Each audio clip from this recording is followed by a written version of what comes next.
So when I looked at this car before I brought it home, I was looking hard at the bodywork. Mechanically I can do work on it. Bodywork I have to pay somebody and it gets expensive quickly. So it really needed to have a good body. So I started the front and I walked right around the car looking for different colors of paint, looking for any kind of ripples, anything like that, tapping a little bit for noise. And now that we've got it up in the air, it's even easier to see. I actually took a jack to jack it up and looked at it in the guy's garage with a light.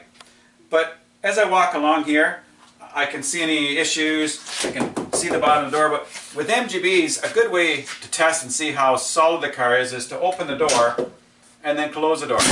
If it shuts well, that's a good indication that there's probably a good car.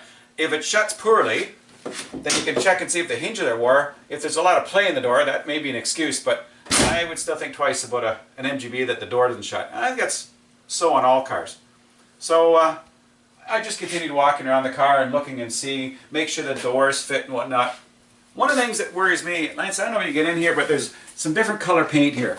So there looks like it may be an original color here, and then there's kind of a gray, and then there's kind of a black. So I'm assuming they've done some work down here. Funny that the door doesn't have that stripe. The bottom of the door sounds hollow. I've looked at that, or sorry, bottom of the fender looks good. But when I get farther back, I think they've replaced this rocker panel. But they've done a nice job, so that doesn't really worry me too much. So we're just going to continue walking around the car and see if there's any defects.